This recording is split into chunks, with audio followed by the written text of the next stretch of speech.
안녕하십니까. 뉴욕일보 뉴스포커스입니다. 뉴욕주가 네일살롱 종업원 노동 보호를 강화한 가운데 이 조치로 영업이 어려워졌다고 반발하는 중국인 네일살롱 업주들의 집단 행동이 가시화되고 있습니다. 뉴욕타임즈는 4일 중국인 네일살롱 업주들이 지난달 25일 이에 따른 항의의 표시로 하루 동안 휴업했다며 이같이 전했습니다. 이들은 자신들이 악덕업주로 묘사되고 있다며 불만을 터뜨릴 뿐만 아니라 뉴욕시의 조치로 심각한 타격을 입었다고 주장하고 있습니다. 지난 7월에는 350여 명의 업주 모임인 중국인 네일협회가 구성된 데 이어 최근에는 모바일 메신저인 웨이신의 대화방에서 1000여 명의 업주와 관계자들이 서로 정보를 교환하며 대응책을 논의하고 있는 것으로 알려졌습니다. 이들은 미국 정치인들에 대해 네일살롱 이슈를 이용해 정치적인 업적을 쌓으려고 한다고 비판하고 있습니다. 중국인 업주들은 일부 네일살롱의 노동 착취를 마치 전체 문제인 양 확대시키고 있다며 시의 임금 보증보험 가입 의무화 요구에 불만을 터뜨리기도 했습니다.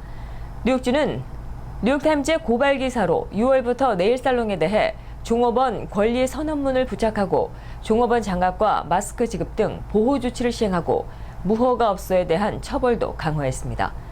뉴욕주는 특별팀의 8월 현장 조사에서 182개 네일살롱을 점검한 결과 901건의 위반이 적발됐고 43%는 최저임금이나 초과 근무 수당을 지급하지 않은 것으로 나타났다고 밝혔습니다.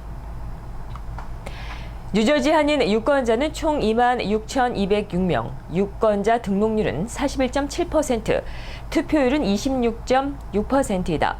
유권자 등록률 80%, 투표율 80%로 올려야만 미국 사회와 정치인들이 한인 사회를 중시할 것이다. 2016년 대선까지 8080 달성을 위해 이 캠페인에 한인 모두가 동참해야 한다. 시민참여센터가 3일 포트리에 있는 뉴저지 사무실에서 2015년 뉴저지 한인 유권자 데이터 분석 자료를 발표하면서 강조한 내용입니다. 시민참여센터는 2014년 본선거에서 195만 4,090명이 참여해 투표율 36.2%를 보였는데 뉴저지 한인 유권자 등록률은 41.7%인데 반해 투표율은 26.6%로 미미하다고 밝혔습니다. 그러면서 투표율 26.6%로는 미국 정치인과 미국 사회의 주목을 받지 못한다며 한인 사회는 유권자 등록률과 투표율을 끌어올려는 것이 시급하다고 선거 참여를 당부했습니다. 11월 3일 실시되는 일반 선거에서 뉴저지주의 경우 주의원, 프리홀더, 시장과 시의원, 교육위원을 선출합니다. 선거에 참여하기 위해서는 10월 13일까지 유권자 등록을 마쳐야 합니다. 시민참여센터는 차후 뉴저지 한인들의 투표 참여를 돕기 위해 출마자들을 뉴저지 사무실로 초청해 인터뷰와 토론을 진행한다는 예정입니다. 시민참여센터는 한인들의 정치력 현주소를 파악하고 한인 유권자들의 투표 참여를 높이기 위한 8080 캠페인의 기초 자료로 사용하기 위해 1996년도부터 매년 한인 유권자 데이터를 분석 발표해오고 있습니다. 한인 커뮤니티가 주도하는 아시안을 위한 새로운 공화당 위원회가 설립됩니다. 아시안 발전을 위한 공화당 전국연합 RNCAA가 9일 오후 4시 뉴욕 공화당 당사에서 발대식을 갖고 아시안 정치력 신장을 위한 첫 번째 발걸음을 내딛습니다. RNCAA 발족을 추진하고 있는 이승래 씨는 3일 공화당을 지지하고 있는 전현직 미주 한인사회 단체장을 중심으로 중국과 필리핀, 인도, 베트남 등 공화당 성향의 커뮤니티 리더들이 한데 모여 RNCAA를 구성하게 됐다고 밝혔습니다. 이번 발대식에는 닉슨 전 대통령의 사위인 에드 콕스 뉴욕 공화당 의장이 함께합니다. RNCAA는 자원봉사자로 구성됨을 기본으로 하고 앞으로 당 선택에 도움이 되는 교육과 한인 커뮤니티를 포함해 아시안 커뮤니티들의 공통된 정책 등을 힘을 모아 관철시키고 공화당 라인을 통한 아시아계 정치인 등을 양성, 공화당 내에서 아시안의 입지 강화 등을 위해 노력한다는 계획입니다. RNCAA는 특히 2016년 대통령 선거가 우리의 입지를 강화할 수 있는 좋은 기회가 될 수 있다며 올해 말과 늦어도 내년 초까지 미국 내 주요 지역에서 조직을 구성해 대선 이후 아시아인들의 몫을 찾고 지역 정치에도 많은 역할을 해나갈 것이라고 말했습니다. 뉴욕에 근거를 둔 탈북자 인권 단체들이 3일 북한의 최근 도발 행위를 규탄하는 시위를 벌였습니다. 미주 탈북자 선교회 마영애 대표와 탈북자 인권협회 최현철 회장 등은 이날 맨해튼에 소재한 북한 유엔 대표부 앞에서 최근 벌어진 북한의 목함 지뢰 도발과 포 사격 등을 규탄하는 피켓을 들고 시위했습니다. 이들은 재도발 시 북한 대표부는 유엔과 미국을 떠나야 한다는 제목의 성명에서 도발 행위에 대해 북한이 유감을 표명한 것은 한국이 협상을 자료한 결과라면서 하지만 김정은 세습 독재 정권은 구겨진 체면을 회복하고 남남 갈등을 재현하기 위해 호시탐탐 기회를 노릴 것이라고 주장했습니다. 이어 김정은 정권의 재도발을 국제사회가 결코 용납하지 말아야 한다며 재도발이 이루어질 때는 유엔과 미국이 북한 대표부를 추방해야 한다고 강변했습니다.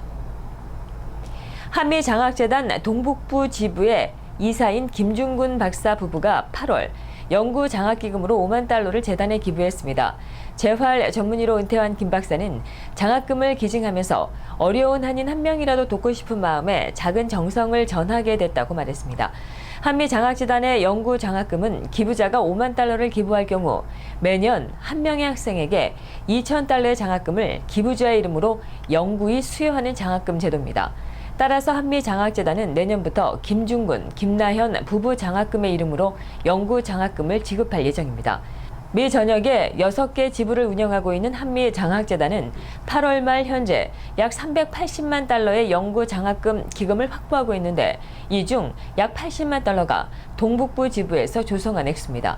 한편 재단 동북부 지부는 올해 73명의 장학생을 선발해 총 14만 7천 달러의 장학금을 지급합니다. 장학금 수여식은 12일 오후 6시 플러싱 대동연회장에서 열립니다. 미 동북부 한인회 연합회가 심각한 내홍을 겪고 있습니다. 26일 정기이사회에서 이계훈 회장에 대해 불시임을 결정한 연합회 이사회는 30일 긴급 임시총회를 소집하고 회칙 개정과 더불어 단체명도 미 동북부 한인회 연합회에서 미주 동북부 한인회 연합회로 개정한다고 밝혔습니다. 또 이날 회칙에 의거해 단독으로 출마한 이화선 이사장을 만장일치로 신임 회장으로 선출했다고 발표했습니다.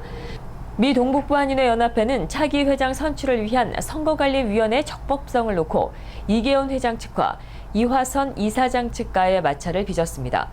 이계훈 회장은 이에 대해 선관위의 구성은 회장의 고유한 권한으로 아무런 문제가 없다며 회칙에 어긋난 것이 없다는 주장을 펼치고 있고 이화선 이사장을 비롯해 이사회는 회장이 마음대로 선관위를 구성하고 이사회 인준 없이 차기 회장을 선출하려고 한다고 주장하고 있습니다. 3살배기 꼬마 난민 아일란 쿠르디의 죽음에 충격을 받은 지구촌 시민들이 가만히 있을 수 없다며 직접적인 행동에 나서고 있습니다. 인권 단체 등에 따르면 쿠르디와 같이 시리아 어린이는 하루 7명씩 죽어가고 있습니다. 지금까지 숨진 어린이만 해도 10,000명이 넘습니다. 3일 영국 일간 가디언에 따르면 전날 시신으로 파도에 떠밀려와 전 세계를 비탄에 빠뜨린 쿠르디의 이름을 따 개설된 모금 펀드에는 하루 만에 473명이 모두 15,286파운드를 기부했습니다.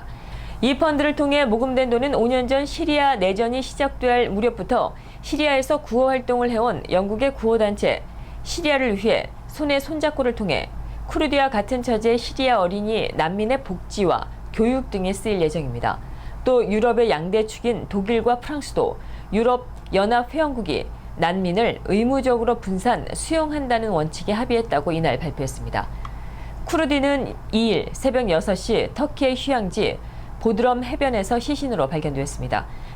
그는 이슬람 극단주의 테러단체인 IS의 위협을 피해 가족들과 함께 시리아 북부에서 터키로 탈출해 소형보트를 타고 지중해를 건너 그리스로 가려고 했지만 배가 전복돼 엄마, 형 갈릭과 함께 숨졌습니다.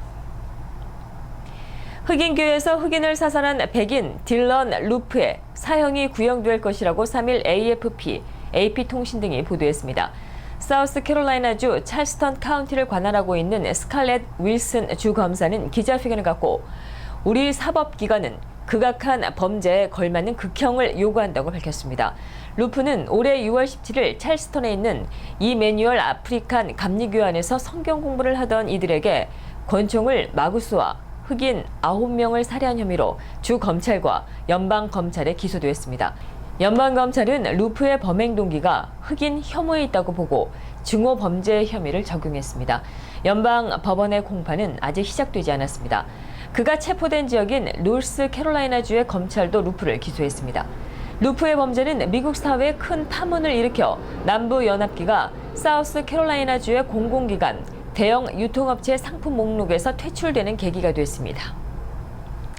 이상으로 뉴스포커스를 모두 마치겠습니다. 좋은 휴일 되십시오. 시청해주신 여러분 고맙습니다.